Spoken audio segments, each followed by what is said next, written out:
Hello? Carl? Hi. Hi, you got Matt and Don here. How are you? Hi, Matt. Great. How are you doing? Oh, not too bad. What do you got for us today? Actually, I'm open to any questions you have for me. I'm a non-denominational Christian. Okay. Well, that's kind of interesting because this is a call-in show, and the question we ask is, what do you believe, and why do you believe it? I believe in God, obviously. Okay, why?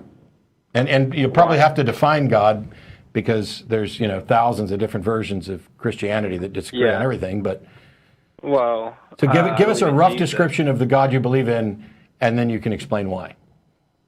Okay. Well, God is the one who created the whole universe, who created you and me, and He is the only God that I know that has a son. Besides Greek mythology. But anyways, so we're already into really weird territory because you say that God is the only God you know of that has a son. How many gods do you know of? I don't believe in any other gods, but there's other gods that are considered gods, but they're actually false gods. Okay. How did you determine that yours is the true God and that the other gods are false gods? Because they're not real. They're actually... Seriously? They're not real. That's how you determined it. How did you determine yours was real? See, the question had two parts of why do you not believe these other gods and why do you believe this? Yeah. And if your reason for believing this is because the other ones are wrong, that's a fallacy. Yes. Okay. You're right. So, well, what's the way I explain it? Yes. So why do you believe? Well, number one, it starts with faith, and two, why would you believe anything? We're done at number one. We're done at number one. Why would you believe anything? Faith is a good way to be wrong. Is there any position? Is there any position that I couldn't take based on faith? Is there any position that you could not take based on faith? Right. If you begin with faith, couldn't I believe all those gods you just dismissed, or couldn't I pick one of those gods you dismissed and believe it based on faith as a primary foundation? You could, yeah. Sure. So doesn't that mean that faith is not a good foundation for determining what's true or not true? Not so. That's not what it means. So faith can be used to both believe a true thing and a not true thing. And you think that this doesn't demonstrate that faith is an unreliable path to truth? Well, the Bible says that faith pleases God. Jesus said to Thomas. I asked a different question. I don't know why you're going to the Bible at all. We're talking about the foundations of epistemology here, about how we determine what is likely to be real.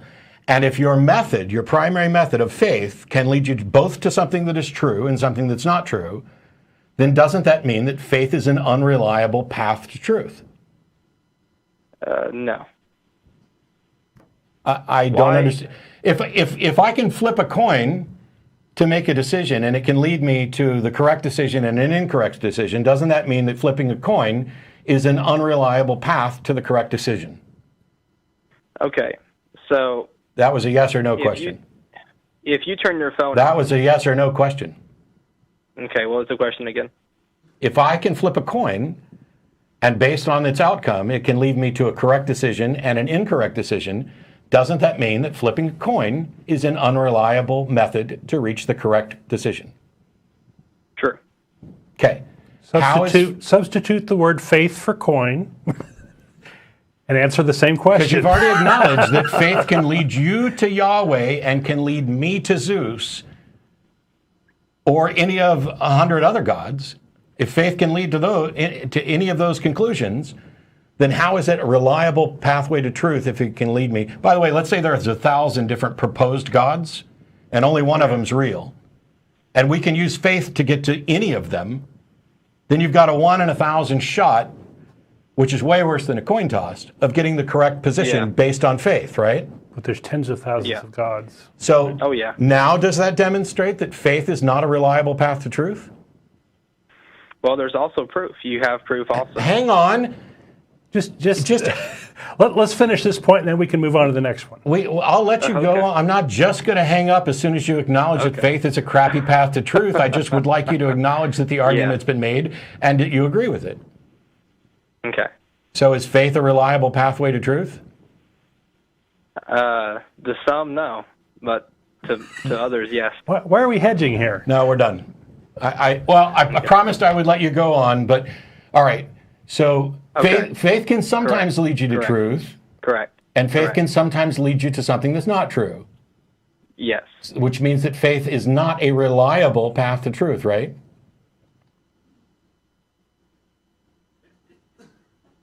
You can't just rule faith out like that, though.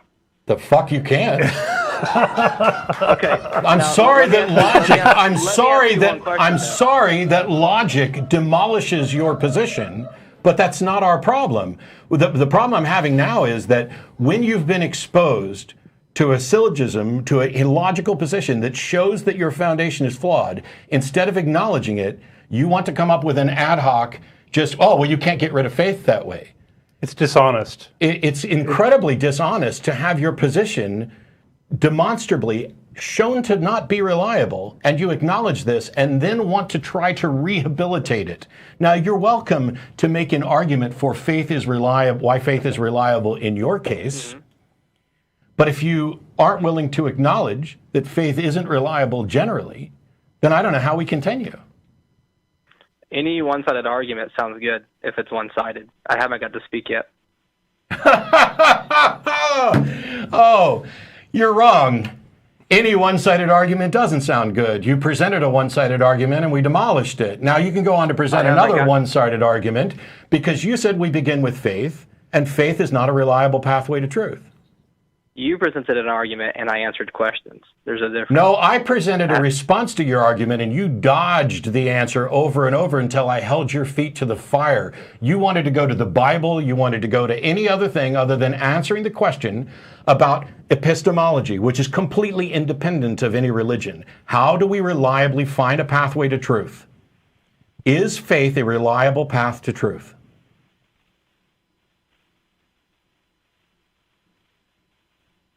That was a question for you. Is faith the reliable path to truth? I didn't say the, I said a, but I'll go with either one. Okay. Not always. Okay, do you understand what not always means? Sometimes, and sometimes it does. So therefore it's not reliable, right? So then it's not reliable, right? Yeah. Yeah, thank you. Next. Sometimes we got to parse the sentences here. Jesus. Hey, listen to me though. Listen to me though. If you turn on your phone, My phone's and on. it turns on. Okay, but why do you think the phone would turn on though? Why do Because it did the last 10 million times you turned it on. Yeah. Yeah, So but how do you know for sure it's going to turn on? you don't know for sure. You don't know anything for sure. When I push the button, what do you have? Carl, when I push the button on my phone, I'm not in any way saying I know for sure this phone will turn on. Because you know what? Sometimes it doesn't. What I'm saying when I push the button on my phone is I have a reasonable expectation of how likely my phone is to turn on based on how many times in the past it has turned on and how many times it hasn't, and that the world continues to be roughly consistent. But I'm not expressing absolute certainty at all. I am apportioning my confidence level in something to the evidence that supports this. This is what Hume taught us about epistemology. The wise man proportions his belief to the evidence. So you want to use this example of how do you know your phone's going to turn on? Well, I'm not saying that I know my phone's going to turn on if you require absolute certainty. What I'm saying is, based on all the information I have, there's a very strong likelihood that my phone will turn on. And you know what? When it doesn't turn on, I don't go, it's a miracle. God must have done it. I go, damn, the battery must be dead. There must be something wrong. There's also an equivocation going on here. You know, when we're talking faith, we're talking belief in something without sufficient evidence. If you've got evidence, present that. You know, if you've got a solid reason, faith is the reason people give when they don't have good evidence. Yeah, there's no faith involved here. As a matter of fact, we can take my phone and we can put it in a laboratory setting and we can turn it off and we can turn it on and we can do this over and over again and we can determine how reliable this phone is, plus or minus some error percentage, and that is how confident we should be in the reliability of turning the phone on. Phones exist, on-off Here's buttons a question. How many times have we demonstrated that a God actually exists? We haven't demonstrated yet. So, I can demonstrate that my phone turns on at least once. I can demonstrate that it turns on repeatedly. I can put together a probabilistic assessment of my phone. Can we do any such thing for God? You're comparing natural things with supernatural things. No, so they don't I go asked together. a question. Can I do any such thing for God? What was the question again?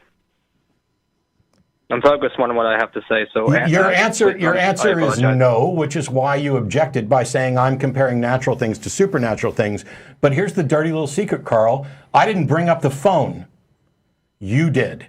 You're the one that is trying to falsely compare supernatural things to natural things, as if there's no distinction, as if the faith in the God belief is the same as the faith that I'm turning my phone on. And that is a false equivalency. That's why I asked the question, please, have we ever demonstrated that a God existed? We have not yet. Correct. And if we haven't demonstrated this yet, what possible reason could one have to believe that a God does exist? Yeah, I understand. Okay, that was actually a question. Yeah, I understand. Doesn't really answer that question. What possible reason could we have to believe that something is true when we have no demonstration of it? Well, you don't know until it's demonstrated in front of you. All right, but I didn't ask whether or not you knew. I asked what possible reason could we have for believing it until it's been demonstrated. Well, if you rule out faith, you don't have a reason. Correct. And here's the thing. You called us, and you believe. And you begin with a belief based on faith. And you acknowledge that faith isn't a path to truth. And you acknowledge that we haven't demonstrated that a God believed. And when asked what reason you have for believing it, you go back to faith. Do you not see the problem there? I see the problem with you understanding. Okay. What's the problem with my understanding then, since you see that? Okay. So if I pray to a God, through my faith, if I pray to God and my prayer doesn't get answered, should I be discouraged? Or if your phone doesn't turn on, should you be discouraged that your phone doesn't turn on? How is that in any way an explanation? How is this an explanation of what I don't understand, Carl? Do what? How is this an explanation? You said you see my failure in understanding, and I asked you what that was. And you begin with, if I pray and I don't get an answer, should I be discouraged? How is that in any way an explanation of what I don't understand?